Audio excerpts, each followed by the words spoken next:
Good evening, everyone. So, in the last lecture, we were discussing about the force on a charge Q, right?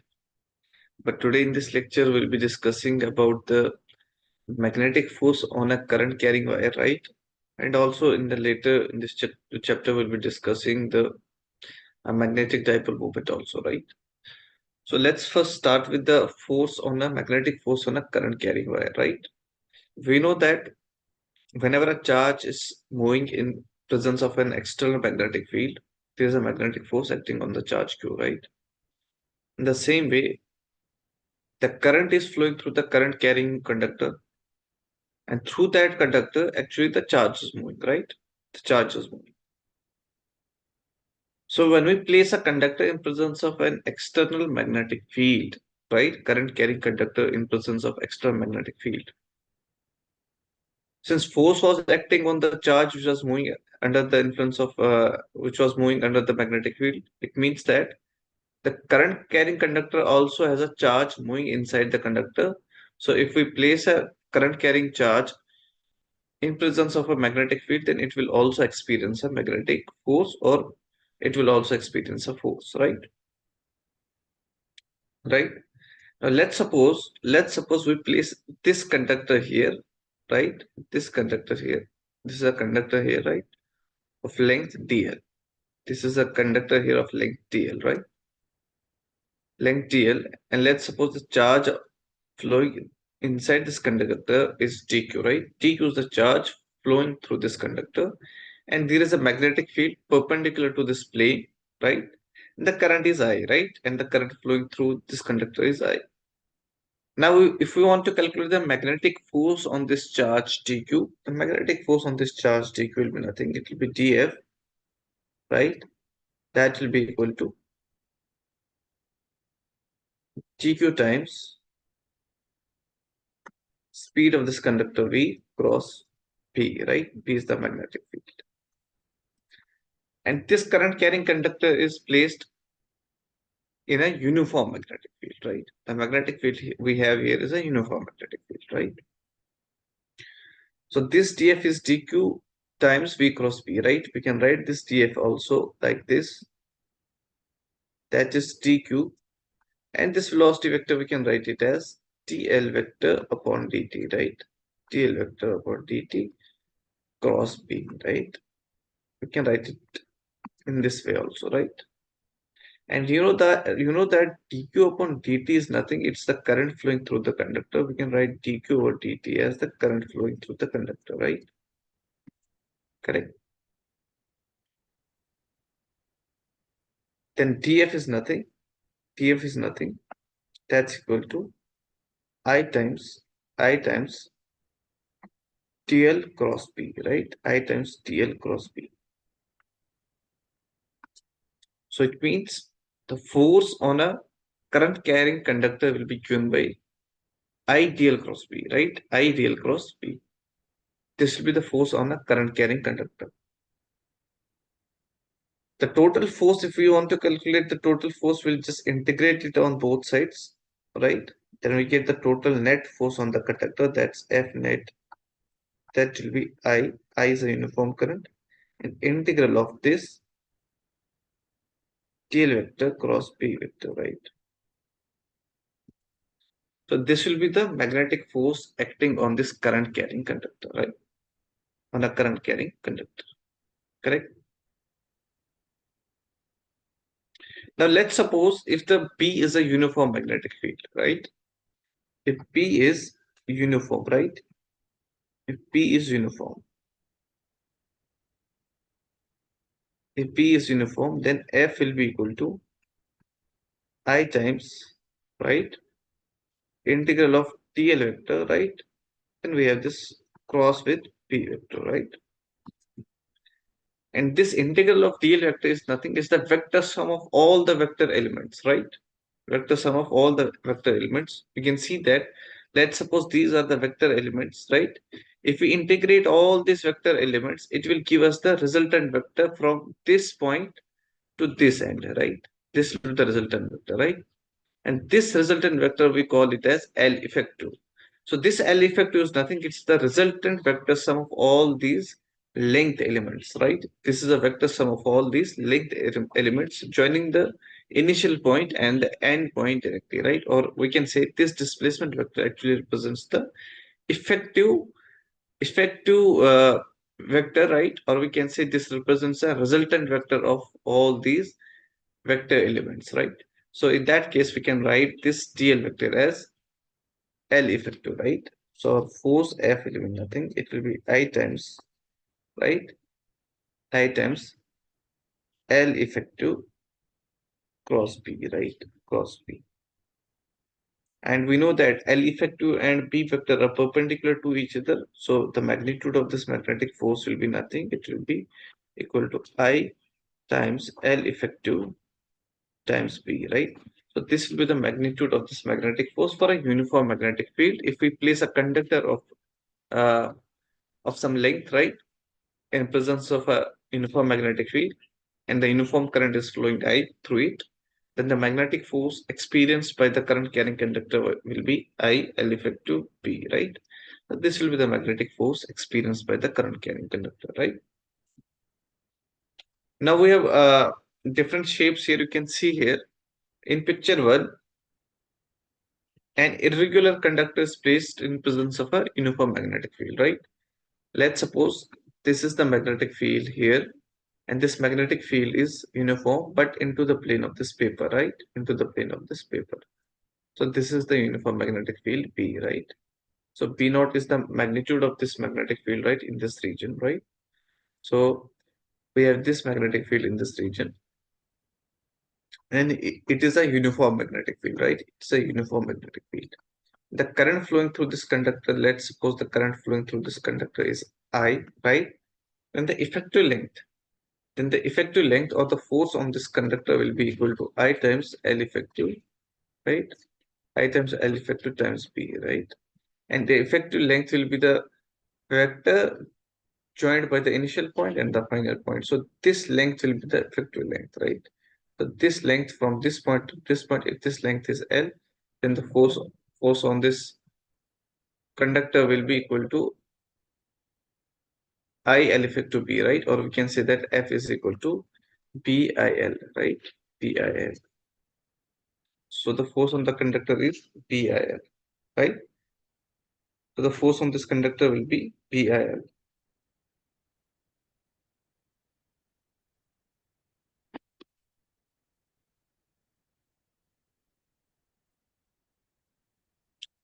And similarly, if we have this closed loop, right? This is a closed loop here, right?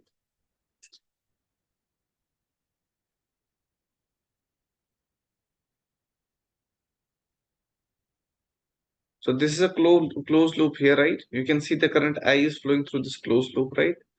The current I is flowing through this closed loop. And if we are to find the net magnetic force acting on this current carrying wire, right? Net magnetic force acting on this current carrying wire.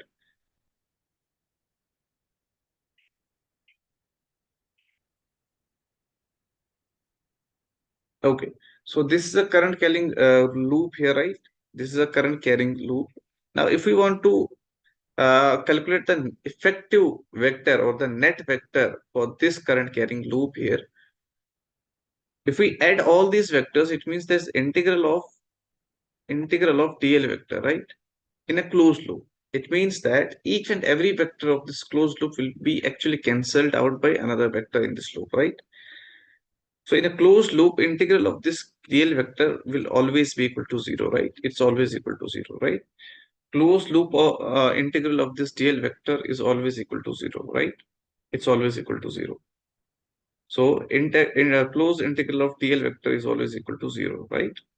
So it means that if dl vector is equal to 0, right, integral of dl vector is equal to 0, then the net magnetic field, or sorry, the net magnetic force on this current carrying loop is always equal to 0, right? Because integral of dl vector is equal to 0, right? So the net force on this closed loop is always equal to 0, right? So the net magnetic force on this closed loop current carrying conductor will be equal to 0, right? Because the integral of dl vector, or the closed integral of dl vector, will always be equal to 0, right? In the same way, we have the closed integral of this ds vector, right? This is always equal to 0, right? This is always equal to 0. In the same fashion, we have integral of closed integral of dl vector. It should be always equal to 0, right? Now the question is that find force on given wire in uniform magnetic field. You can see that we have semicircular wire here in the uniform magnetic field P, right? And the current I is flowing through it of radius R, right? Current I is flowing through it, and the radius of this semicircular wire is actually equal to R, right? P is the uniform field. Now we have to find the magnetic force on it. So once again, it's a uniform field, right? Uniform field, and this is the starting point of this wire, and this is the end point for this wire. Or if we have to draw the effective length for this semicircular wire, this will be the effective length, right? So this is the AB vector is the effective length vector, right? This is nothing, is the effective length vector, right? Or we can say that its effective length vector will have the magnitude of uh, diameter, that's 2r, right? That will be equal to 2r. So it means the magnetic force on this current carrying loop, current carrying conductor will be equal to BI L effective, that's P into I into L effective. L effective is 2r. So this will be the magnitude of the magnetic force upon acting upon this current carrying conductor, right? So B 2 times BIR. So this will be the magnetic force on this semicircular wire, right? Now let's discuss this concept, right? Now, initially we were discussing the magnetic force on a current carrying wire in presence of some external magnetic field, right? Now the question is that if we place two current carrying wires near each other, will they actually apply the magnetic force upon each other? Yes, exactly. They will apply the magnetic force on each other, because if the current I1 is flowing through this current I1 is flowing through this current carrying wire, then this current carrying wire will definitely produce some magnetic field, right? It will definitely produce some magnetic field, and the current I2 will be now in presence of the external magnetic field because of this current I1, right? Because of this current I1, right? So this conductor will produce a magnetic field, right? This conductor will produce a magnetic field at this point, and this current carrying wire will be now in presence of the external magnetic field because of the second wire, right? Now the force will be there because of the presence of second wire, right? Similarly, force will be there on the second wire because of the presence of first wire, right? So it means that both these wires will apply a force upon each other, right? So we can see that if we use the right hand rule to calculate the direction of the forces, the force on I1 current will be along I2 current, and force on the I2 current will be along uh, first wire, right? It means that when two parallel currents are moving, when there are two parallel current carrying wires, then the nature of the force between those current carrying wires will be attractive force, right? It will be attractive force, right? If the current is moving in the same direction. So these two wires are going to attract each other because of the presence of magnetic field of each other, right? So they will attract each other because of the magnetic force, right? Now, if the current carrying wires are having the current in opposite direction, right? The current carrying wires are having the currents in opposite direction. The opposite currents are flowing through it, right? Then in that case, the two wires will actually repel each other. The force will be repulsive, right? The force will repulse you, right? And the current flowing through these wires is opposite in direction. They will repel each other, right? With some force, right? So it means there is definitely a magnetic force between them, right? Now we'll try to calculate the amount of the magnetic force between these two parallel current carrying wires, right? You can see here we have two current carrying wires, I1 and I2, right? Of length L, right? Now we want to calculate the magnetic force, right? Magnetic force on each other, right? So let's suppose we are trying to calculate the magnetic force on current I2, right? On I2, right? So the magnetic force on it will be, that will be given by TF, right? That's equal to I times TL vector cross B, right? Cross B. This is how we can use we can use this formula to calculate the magnetic force, right? Now B is the external magnetic field, right? B is the external magnetic field at this point, right? At this point. So if B is the external magnetic field, now the magnetic field due to this current carrying wire will we have calculated equal to mu naught I upon 2 pi d, right? Mu naught I upon 2 pi d, 2 pi d. Now this magnetic force is actually along the direction of along the direction of k cap, right? Along the direction of k cap, right? At this point, along the direction of k cap, along the direction of k cap. We are taking the inward direction as the k cap direction, right? And this dl vector is the length vector of this current carrying loop, and it's along the direction of j cap, right? J cap. It means that this df will be nothing. This df will be actually equal to I times TL, right? TL cross P, that's mu naught I upon 2 pi d, right? Into k cap, right? K cap. Or we can write this TL vector as TL times j cap, right? Cross mu naught I upon 2 pi d k cap, right? Now we have to find j cross k, right? J cross k. So if we find j cross k, this is I, this is j, and this is k, right? J cross k. The value of j cross k will be actually, if this direction is taken to be the k direction or the negative k direction, right? If the magnetic force here is along the negative direction, right? If the magnetic force here is along the negative k direction, that's into the page of the paper, right? Then it will be along minus k cap, right? It will be along minus k cap. So we'll be taking it as a minus k cap here, right? It will be along minus k cap. We'll take a negative sign here common, right?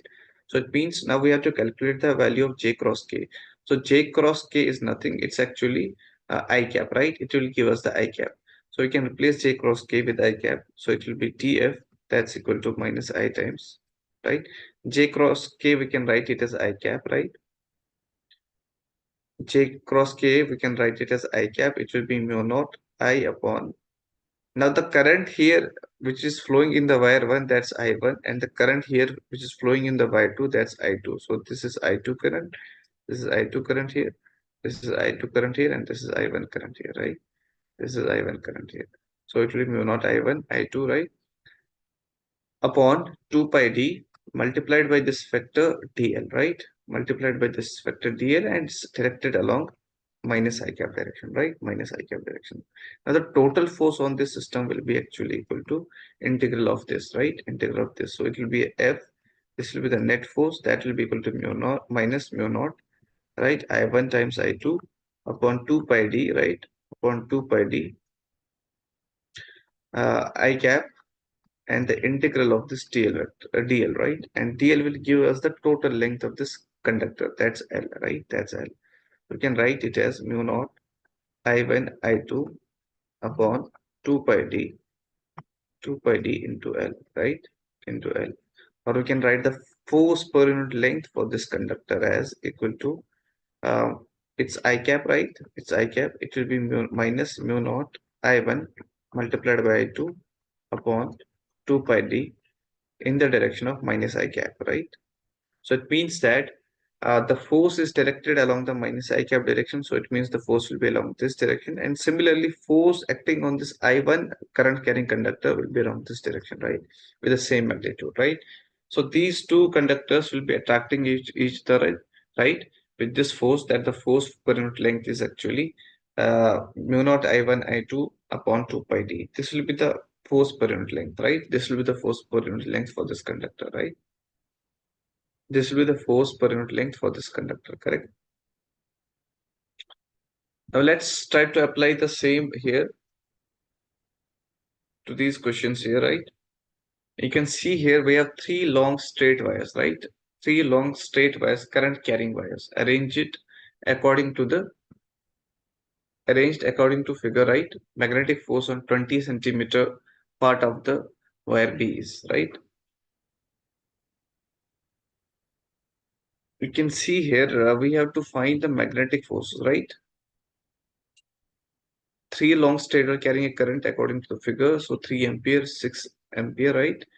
And 8 ampere, right? Magnetic force on 20 centimeter apart part of the wire B is, right? 20 centimeter part of the wire, right? So actually we have to find the magnetic force on this B wire, right? Net magnetic force on this wire B, right? So you can see that The wire B has the current parallel current because of A here, and the wire B also has the parallel current because of the wire C here, right? And we know that the parallel currents actually attract each other, right? It means that wire B will be attracted by this wire C lets with a force Fc, and this wire A will also be attracted with some force by wire A. Let's call that force as Fa, right? And this Fc will be nothing. Fc will be nothing. It will be equal to a force per unit length. That's Fc upon 4, right? Right. That will be actually Fc will be equal to mu naught times I1, I2, right? The current through P wire and the current through C wire, that will be 6 into 8 upon mu naught upon 2 pi d, right? 2 pi t. The distance or the separation between the two wires is 4 here, right? So this will be Fc. And similarly, Fa will be equal to mu naught times. Fa will be the current through A is 3 and the current through B is 6 upon 2 pi t. That's 4, 2 pi 4, right? And the net resultant force will be actually equal to resultant force will be actually equal to Fc minus Fa, right? That will be the net resultant magnetic force, right? So it will be 48 upon 48 mu naught upon 8 pi, right? Minus 18 upon 18 mu naught upon 8 pi, right? So it will be actually equal to 30 mu naught upon 8 pi, right? Or we can write it equal to 15 upon 4 mu naught upon pi, right? So this will be the resultant magnetic force on this wire B, right? So this will be the resultant magnetic force on this wire B carrying current 6 amperes, right? Now, this is another question here, right? Three long straight and parallel wires carrying currents are arranged as shown in the figure. The force experienced by 10 centimeter length of 10 centimeter length of wire Q is, right? 10 centimeter length of wire Q is. Now here, what we calculated here, it was actually a force per unit length, right? It was a force per unit length. And we have to multiply it with the, length of this wire B, right? Because it's a force per unit length for this wire, right? Force per unit length. So that's equal to force per unit length, and the length of this wire is 20 centimeter. We have to write it equal to 0.2 meters, right? And we can multiply it here, right? Mu naught upon 4 pi, right? Or our force F on this wire B will be equal to, it will be equal to 3 times mu naught upon 4 pi, right? This will be the first total force on this 20 centimeter part of the wire B, right? And similarly here, the question is the force experienced by 10 centimeter length of wire Q, right? 10 centimeter length of wire Q, we have to find the net force, right? So if we calculate the force per unit length because of each and every wire, right? Or we can calculate the net force on this 10 centimeter length of wire because of wire R and because of wire P as well, right? And let's suppose you can see that the two currents are actually anti-parallel. Current through Q and current through P is actually anti-parallel to each other. It means that the force will be a repulsive force. If the force is repulsive, it means the force on Q will be along this direction. This will be because of P. Let me call this as force because of P. And similarly, force because of R will be also a repulsive force, right? It will also be a repulsive force. It will also be a repulsive force, so it will be along this direction, right? Let me call this as force because of R, right? Force because of R. So the net force will be here in this case, the net force will be actually Fp minus Fr, because these are opposite forces, right? This will be net force on this wire Q, right? Now we have to find the net force. We know that the force Fp will be given as mu naught times I1, I2, right? I1, I2 multiplied by the length of this wire, that's L upon 2 pi d, right? Upon 2 pi d. This will be the force on this wire Q, right? So Fp will be actually equal to mu naught times I1 is 10 and I2 is 30, right? Upon 2 pi d, and the length separation is 10 centimeter. We have to write it as 2 pi into 10 centimeters, and the length here is also in centimeters, that's 10 centimeter part. So this 10 and 10 will actually get cancelled, right? So we'll be left with here, it will be 150 mu naught upon pi, right? Mu naught upon pi. So this will be the value of Fp. And similarly, if we calculate the value of Fr, Fr will be equal to mu naught times I1. I1 is 10, I2 is 20. And the length is once again a 10 centimeter length, right? Upon 2 pi d. 2 pi d, that's equal to 2 centimeters. So we have to multiply it with 2 here. So it will be into 5, right? 4 5 is 20, right? So it will be 500 mu naught upon pi, right? 500 mu naught upon pi, correct? So the resultant force F net will be here. That will be equal to 500 mu naught upon pi minus 150 mu naught upon pi, right? So it will be equal to 350 mu naught upon pi. So this will be the resultant force on this wire Q, right? So 350 mu naught upon pi will be the resultant force on this wire Q. Now let's have a discussion over the bar magnet and the magnetic dipole, right? You can see here the bar magnet is nothing, it's a rectangular piece of the object, right? Which is made up of material like iron, steel, or the ferromagnetic substances, which have the permanent magnetic properties, right? You can see bar magnet is a rectangular piece of the object, right? Which has the magnetic properties, right? Permanent magnetic properties made up of ferromagnetic substances or iron or any other material as well, right? And this bar magnet is having two poles, right? The two ends of this bar magnet we call as poles of the magnet, right? One pole we call as the north pole and another pole we call as south pole. So there are two poles for a magnet, right? Magnet always has two poles, right? Any magnet has the two poles, right? So one is the one we call as north pole, another we call as south pole of a magnet, right? So this is the how do we do actually understand the what we call as bar magnet, right? There are certain properties with respect to bar magnet, right? So whenever we suspend a bar magnet, right, on the surface or near the surface of Earth, it always aligns itself in the direction in the north-south direction, right? It always aligns itself in the north-south direction. It means the north of the bar magnet will align towards the south of the Earth, and the south of the bar magnet will align towards the north of the Earth, right? It means that one end of the bar magnet always pointing towards the geographic north is called as north pole of the magnetic, right? The other end that always point towards the geographic south is called south pole of the magnetic, right?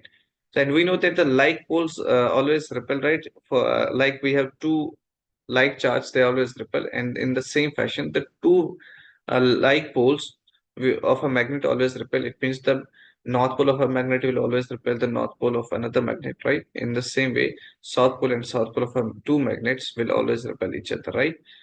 So these bar magnets, right? These bar magnets are made up of different materials, like we have iron, cobalt, nickel, right?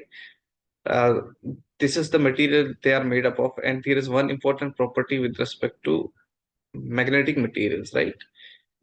We never can separate the two poles of a magnet, right? Let's suppose if we break this bar magnet into two, right? If we uh, break this bar magnet into two, then new dipole will be created, right? Now the new two dipoles will be created. It means that the magnetic monopoles have no existence, right? So magnetic materials never exist as monopoles, right? They always exist as dipoles, right? So magnetic monopoles do not exist, right? And the magnetic force line of forces on a bar magnet are always directed from north pole to south pole, right? Like we have the electric field of lines, they are always directed from positive charge to the negative charge, right? They always terminate on the negative charge. Similarly here, there are two poles, right? One we call as north pole, another we call as south pole, right? And the magnetic field lines always originate from the north pole of a magnet and terminate on the south pole of a magnet, right? And all these magnetic field lines also do not intersect each other, right? Do not intersect each other. But the magnetic field lines inside a bar magnet, inside a bar magnet, bar magnet are always from south to the north, right? They are directed from south pole to the north pole because we know that magnetic field lines are form the closed loop, but the electric field lines do not form the closed loop, right? So magnetic field lines actually form a closed loop. Apart from in case of electric field lines, they do not form the closed loop because of the conservative properties of that field, right? But the magnetic field lines definitely form the closed loop lines, right? So the magnetic field lines are always closed, right?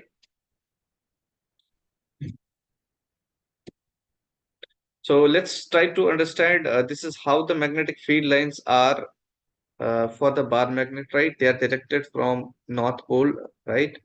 And terminate on the south pole of a magnet, right? To terminate on the south pole of a magnet like this. So this is how the magnetic field lines terminate, right? And they form a closed loop. They form a closed loop. Inside this magnet, the magnetic field lines will be now directed from south towards the north. So that's how they form the closed loop, right? They form the closed loop. So magnetic field lines always form a closed loop, right? And the tangential, in the case, as in electric field lines, the tangential to the tangent to the electric field lines actually use the direction of the electric field at that point, right? In the same fashion here, the tangent to the magnetic field lines at some point gives the direction of the magnetic field at that point, right? Gives the direction of the net magnetic field acting at that point. So that's the property number one. If we draw a tangent to the magnetic field lines, uh, then the tangent at that point, then the tangent at the point of at that point will give us the direction of the net magnetic field at that point, right? And another property that we discussed was the magnetic field lines always form closed path, right? Whatever may be the source of magnetic field, they will always form the closed path, right? So we can say that there is no beginning and no end for the magnetic field line because they form a closed line, a closed path, right? Or we can say there are no sources or no sink for the no sources or no sink for the magnetic field lines. That's the reason we say that magnetic monopoles do not actually exist, right? Or we can say we cannot isolate the magnetic pole. We cannot have an isolated magnetic pole, right? They are always in pairs. There will be a dipole always, magnetic dipole, not a magnetic monopole, right? So magnetic monopoles do not exist. So magnetic field lines always form a closed loop, and there is always a magnetic dipole, and magnetic monopole cannot exist, right? And one more important property is that magnetic field lines cannot intersect each other, right? Because if two magnetic field lines intersect each other, it means that at that point of intersection, the magnetic field can have two direction, right? That's not possible at some point in presence in the magnetic field or in the magnetic region. At particular point, the direction of the magnetic field will be a unique direction. It cannot have more than two directions. That's why we say that magnetic field lines cannot intersect each other because intersection will lead to the two directions of magnetic field at the same point, right?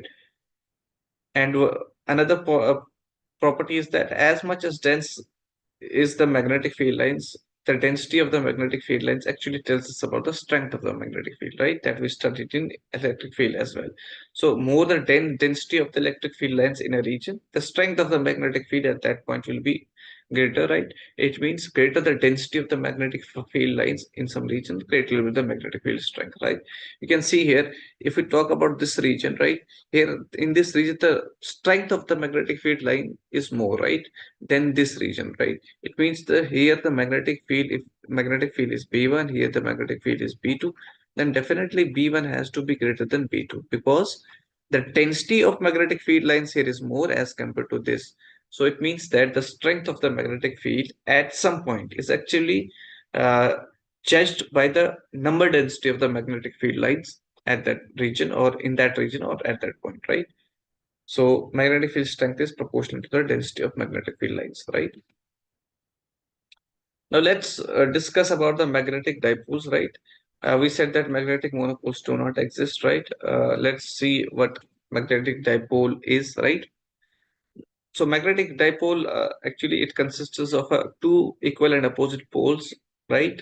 And the two opposite and equal poles separated by a small distance, right? Like we have magnetic needle, right? Bar magnetic and current carrying loop as well, right? That we studied about the current carrying loop. Some current was flowing through it, right?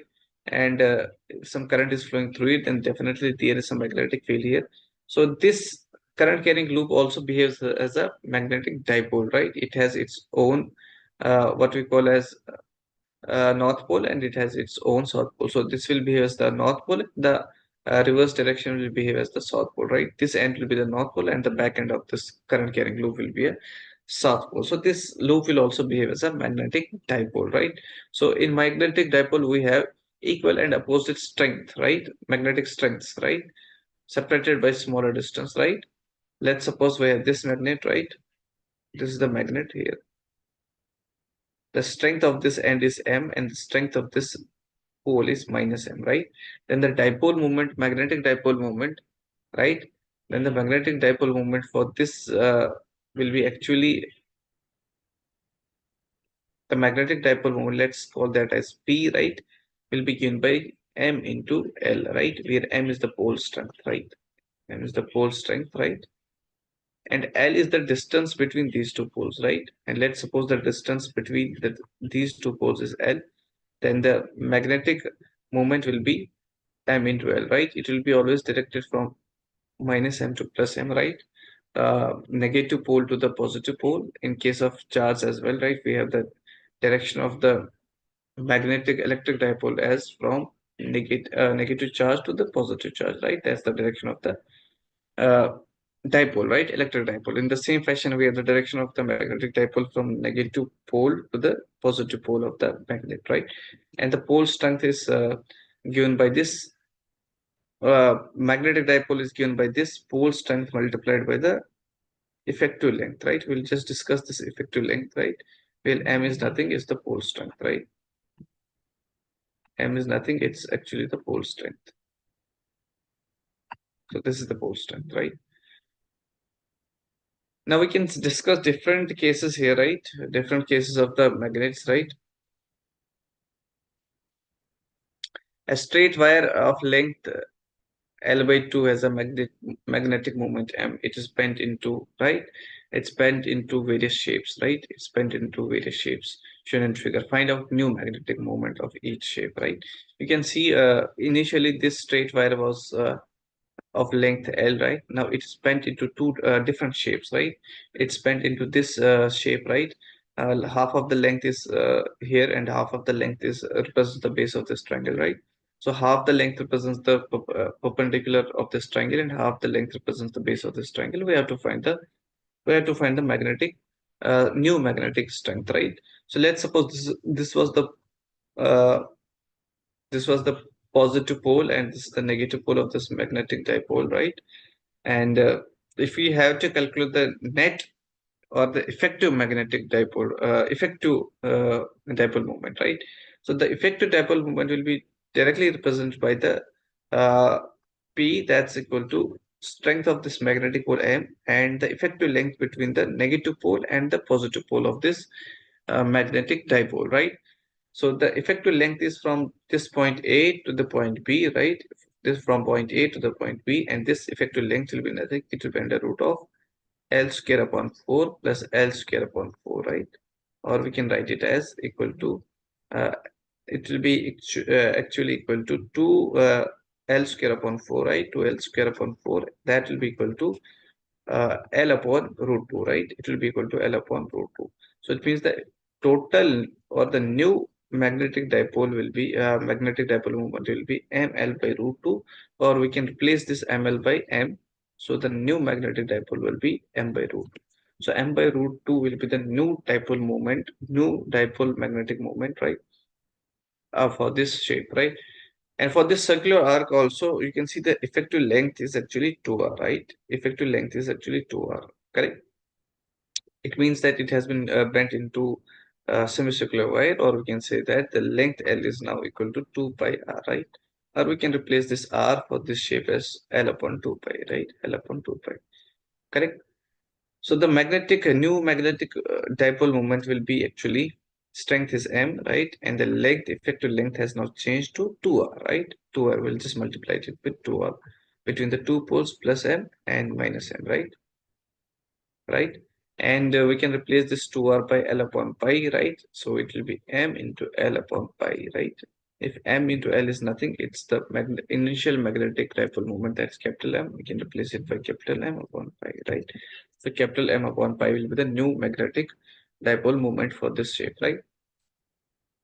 And similarly, you can calculate this length also, right?